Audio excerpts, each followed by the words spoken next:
Okay, let's do the Good Life meditation for today. Boy, am I tired. It's I think it's the 3rd or the 4th day of May 2019. At Siberia. Path of Wildness is right over there. Just took a nice leisurely stroll along it. If it seems like I'm in that kind of a metaphysical mood, whatever the hell that is, that's it. Walking along that, I was trying to take each step deliberately, trying to utilize the new objective that I added to the Good Life, which is objective number 7, one and slowly. To do only one thing at a time and to do it slowly. And I was just trying that. I went to one side of where the path begins there. It's in 2 sections. It breaks off over here and you have to pick it up again. And I walked along, taking each step really carefully, very deliberately.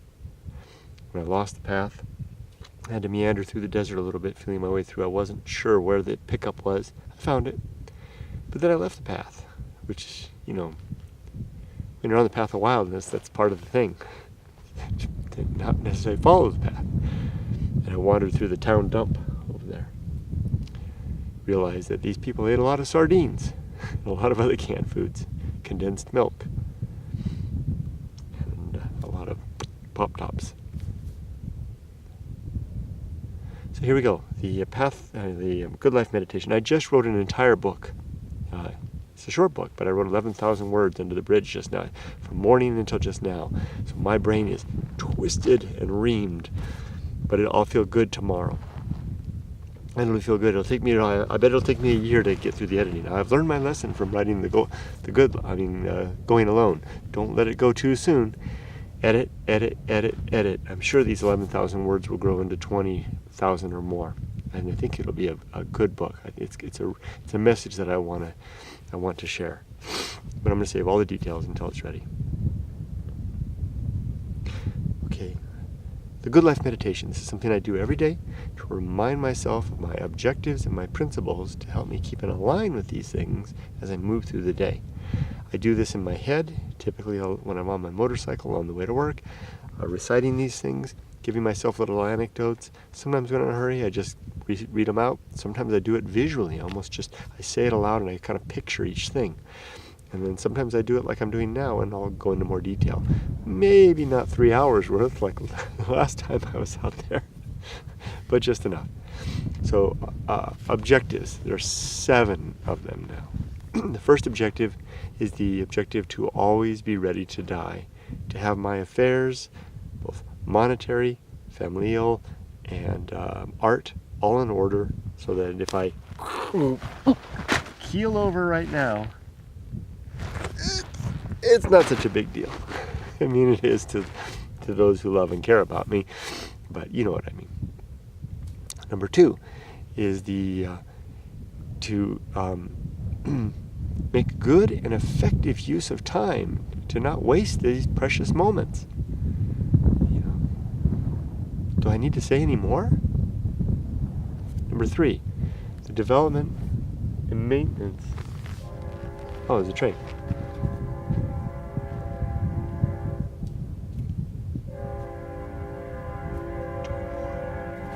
Short.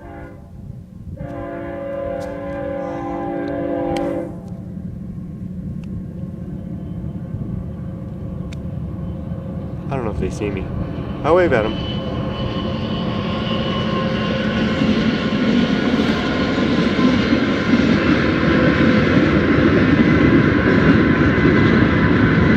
You know, in the book, Going Alone, I describe these trains like passing on insulated rails, separated from me. I really feel quite alone out here, and lonely sometimes. It's a strange feeling because I don't usually feel lonely. It gives me a lot of sympathy for those who do. Really a lot of sympathy. If that's what loneliness is like, wow, that's a tough thing. But I do feel that way. It makes me want for my family. But as they pass, I see them, even though they're right there, I see them as a world apart. Because it's the rails, it insulates them from this indifference out here. That's what causes the loneliness. So I have to push through tonight because it's my 2nd night. I don't normally stay 2 nights. 3, the development and maintenance of good and sound life principles. That's what these 7 and 21 are all about. The hard work I put in to develop these took me quite a long time, and now they are my foundation. They are the base from which I build the rest of my life, and I live my life. And I can't tell you how rewarding that is. How it basically creates a platform for the rest of life, especially because they're my own. You're welcome to them. Just because they're not your own doesn't mean they might not work for you too. They're in the book, the chapter titled The Good Life. Or you can watch this video. 4, the cultivation of good emotional reactions. Just reacting well to the circumstances of life, not flying off the handle. 5, the performance of good actions. Just doing good things. Another Indian's right in the middle. What if I can show you guys?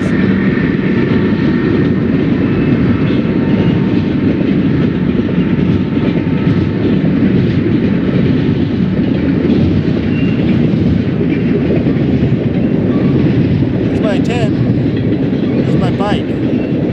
There's Siberia. And here I am. Just doing good things through the day. That was 5. Number 6 is the recognition of true limits and true opportunity. There are things that I really have limits on, at my age and my physical capacity, my mental capacity. Lots of things I can't do. It's good to keep an eye on those things, know what they are. But there's a lot of things I can do. It's good to keep an eye on those too. Real limits, real opportunity. Try to find a path that takes into account both of those. And then the new one, number 7, one thing slowly. Do one thing at a time, do it slowly. It's not always easy, but boy, it feels good when it works. Kind of adds a measure to stuff and a cadence. You can get a slow cadence. I think, even though the period of my life is fine. I mean, it's determinate. I'm going to die at a certain time, and my life will be that time. It feels like it stretches it out a little more if I can do things slowly, do one at a time. Irony that, huh? Because I could get more done if I multitask, but that's not the goal. Those are my 7 objectives. One new one. Here goes another engine.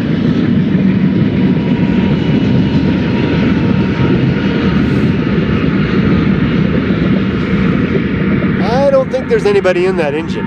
I think it's just the radios control the engines from the cab, front lead one.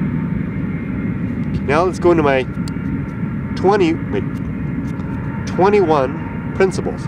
Principle number 1, the principle of war. I rise each morning ready to go to war with everything I hold true. If I'm holding on to something, if one of my 7 objectives and 21 principles is not sound, I don't want to carry it any further. I want to drop it or adjust it or amend it or, transform it. That's what I just said in some way. Or I don't want to hold it at all. Boy, what a great thing it would be to wipe them all out, to be back to the point of having nothing. That would mean that I had really done a good job of applying reason to the things that I hold true.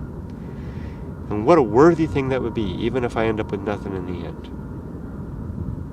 Wow, what a dream, to die bereft of objectives and principles, but utterly exhausted and poverty-strewn for the process, but sound in terms of reason, sound in terms of the integrity of giving it our best shot, an honest shot, holding on to nothing for the sake of mere holding on. 2, reason. Reason is the instrument by which we perform that war against what we hold in true. Reason has 2 sub-principles, objectivity and honesty. We have to be objective about the world around us and honest about what we find in applying reason to what we know, or what we see, what we discover, and use that to fight the war against what is not true. 3, The development and maintenance of... No, that's not right. That was the third objective. Or reason... Oh, homunculus. Yeah.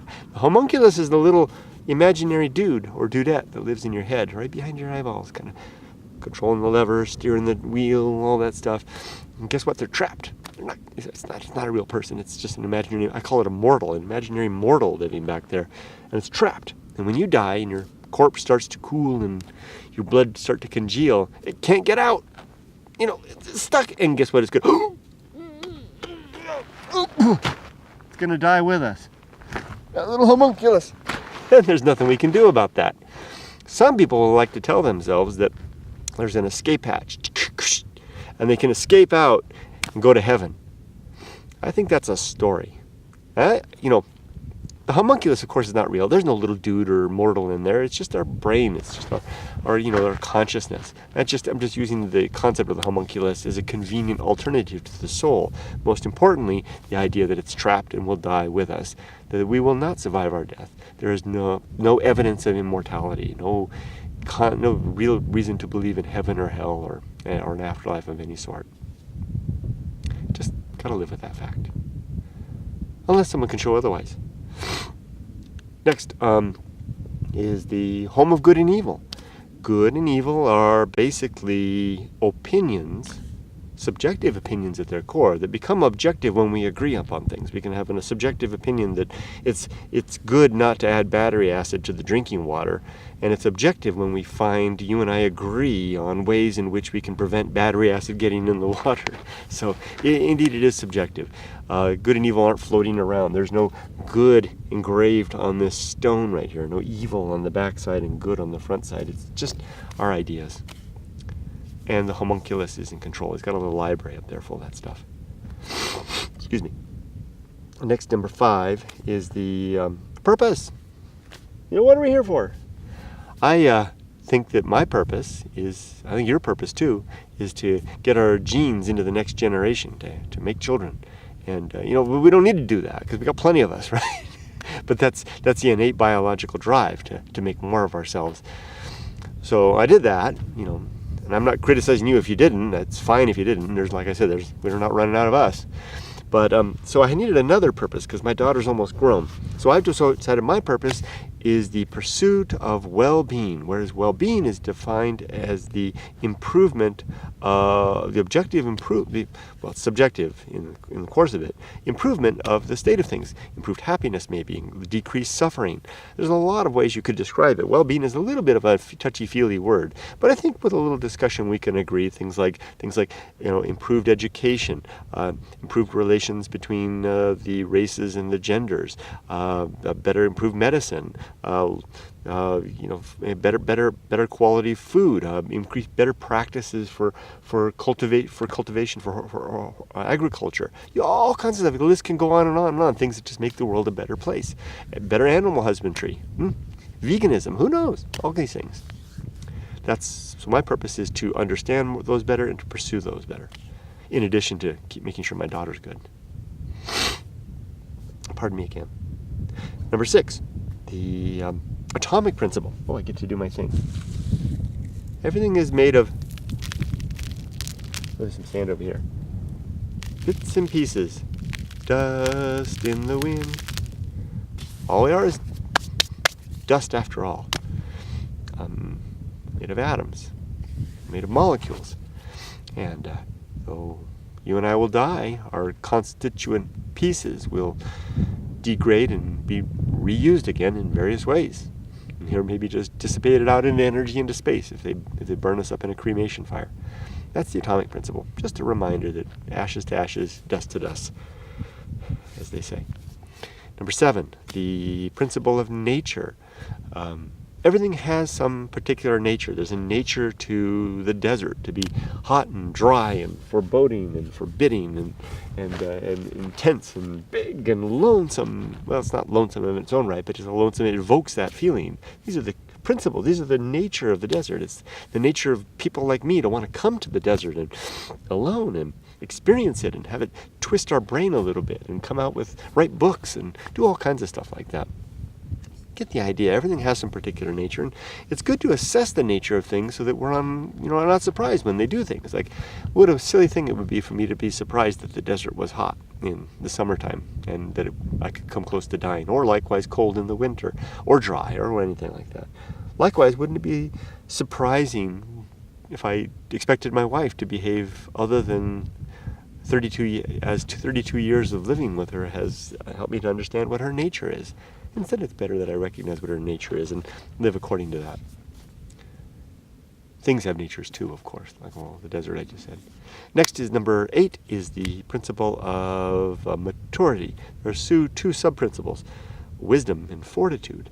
Maturity is the state that we're in when we've acquired some sort of wisdom through trial and error, usually making mistakes, and then we remember those mistakes and have the mental fortitude to not do them, or to remember, and then fortitude to not do them again. So maturity, wisdom, and fortitude, learning from our past, and having this willpower and the strength to not make those mistakes again, to adjust our path towards better ends. That's the principle of maturity.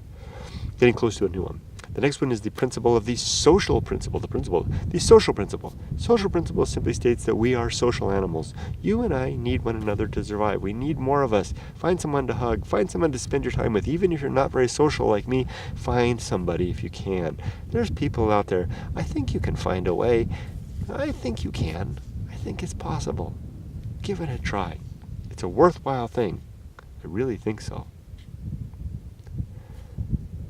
Next is, and we're all better off for that. Next, and this is the new one. The next is the principle of public speaking. Whenever I'm talking with others, and particularly when I'm talking about someone who's not there, try to picture in my head that someone is right there beside us, listening to the conversation.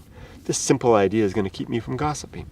I'm not going to say something about them that I wouldn't say unless they were sitting right there. So, good. So then I'm going to stop gossiping, which I don't like to do, and I won't do, because I have now a new principle, the principle of public speaking. Oh, sure, I'll fall off the wagon once in a while, but not if I remind myself every day not to.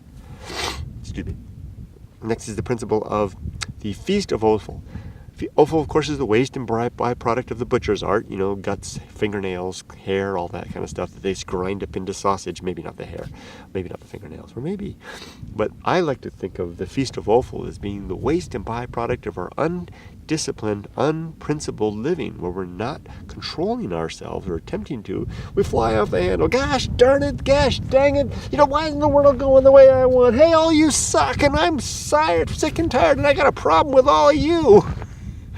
People notice that stuff, and guess what? They kind of consume it. It's kind of interesting. Like, ooh, guy's having a bad day over there. Let's listen to him. And you kind of consume it. And God, he's nasty. Ugh, and then you've got a little bit of it too. And then you come back out and you spew that off yourself.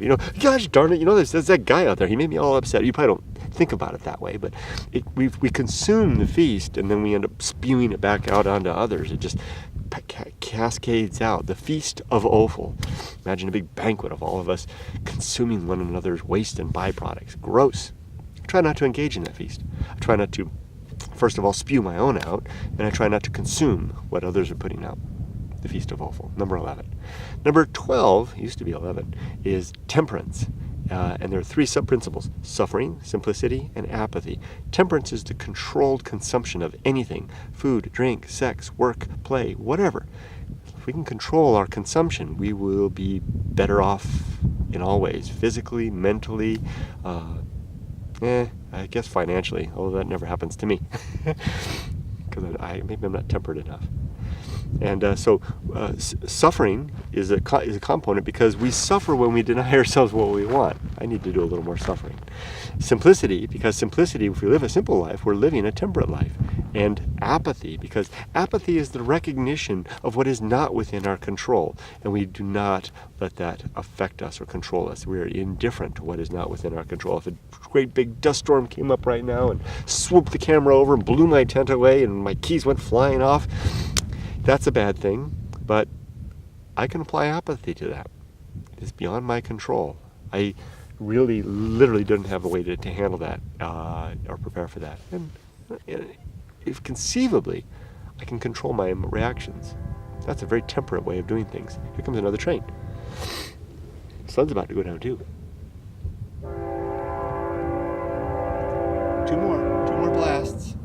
short one, long one, just as they go through crossing. It's gonna be real.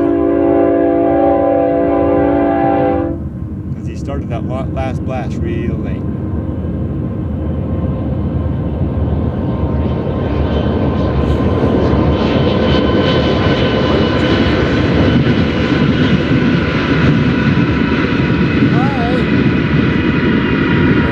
They can't see me.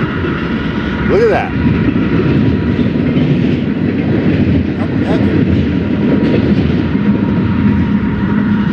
Temperance.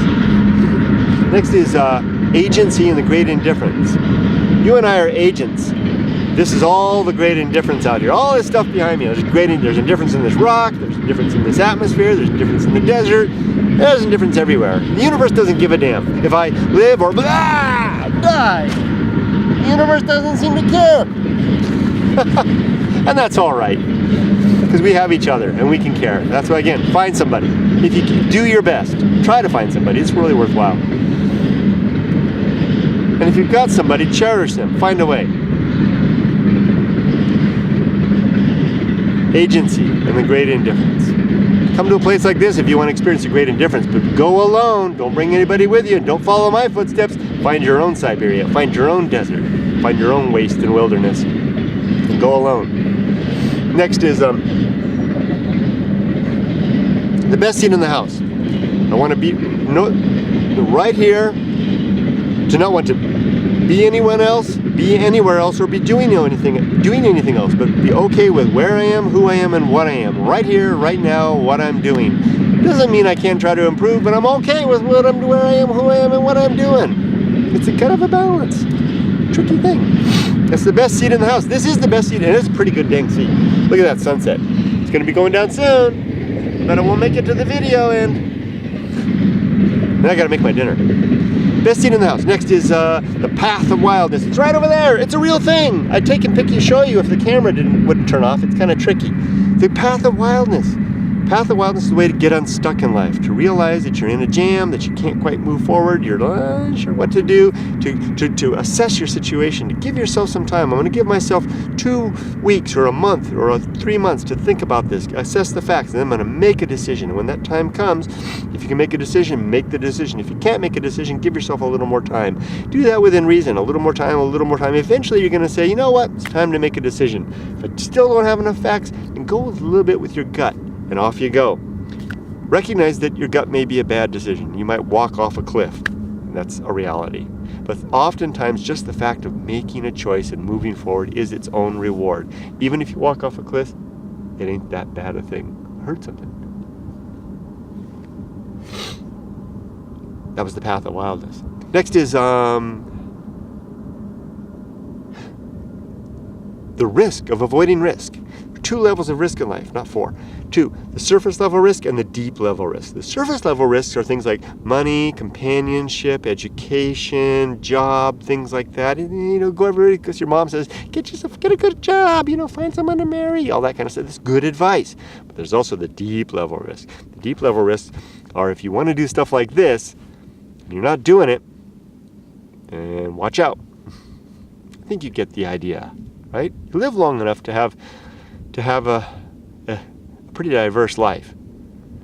I think a lot of old people tend to regret the risks they didn't take rather than the compromises they did. Next is the sin and damnation. There are 5 sins in my worldview.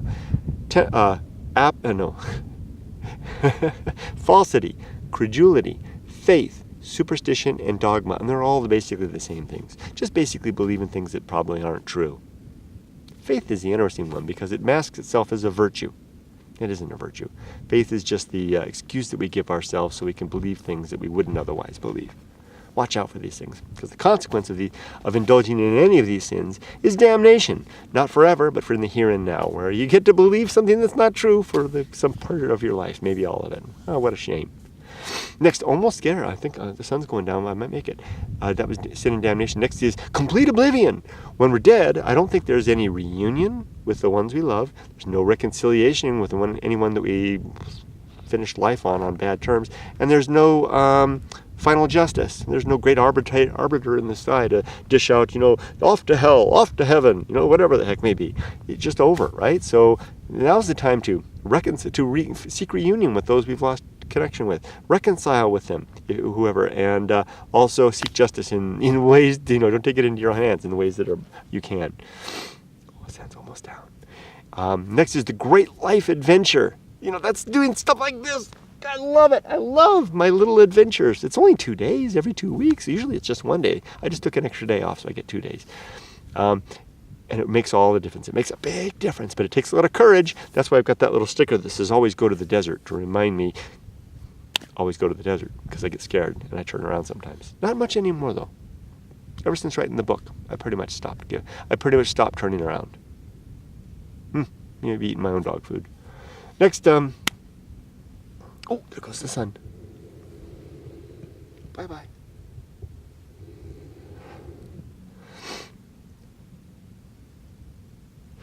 The season of philosophy. The season of philosophy, you can watch the sun go down while I blab on. Oops. Still on? Kind of twisted it, yeah. The season of philosophy is a time of life to record what we've learned along the way. It may come early, it may come late. But I'll tell you, if you don't record, if you don't write it down, if you don't make a video, if you don't do something, paint that art, whatever it is, then the moment will pass, your opportunity will be gone, and you'll die, and you'll become sand, and that's it. And well, but who cares? I mean, even if you do write something down, no big deal. The butterflies don't give a damn. Just a few of us that give a damn. But still, that's kind of fun. It's kind of nice to know there's a little legacy left behind. Why not? So when the muse begins to speak to you, whether in whatever medium it may be, I strongly recommend that you heed that muse and write down what it's saying. In the moment, don't wait. Get it down now, because the muse will go silent quickly. And if you don't write it down, it'll be gone forever. Now finally, 2 more.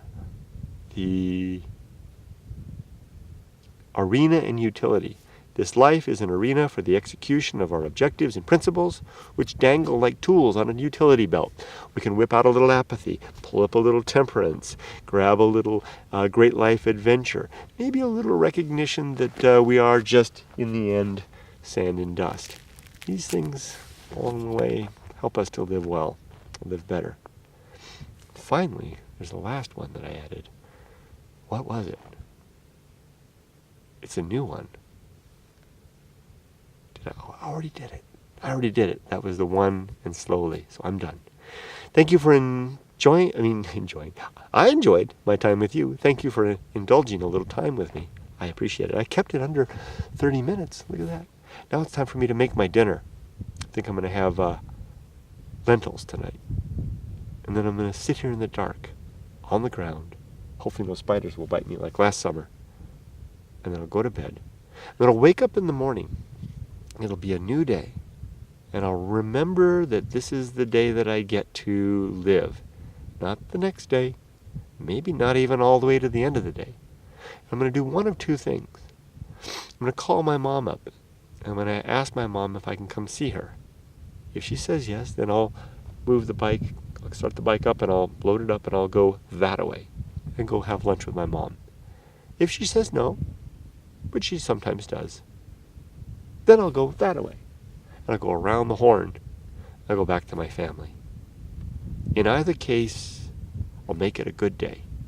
In either case, I'll recognize the reality of the people that I live with, including my mom and her nature.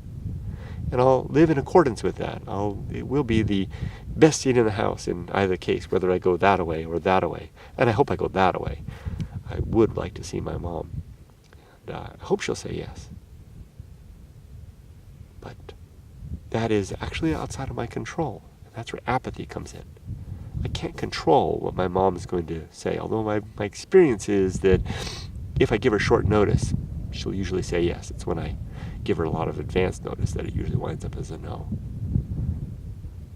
It's her nature. I know that.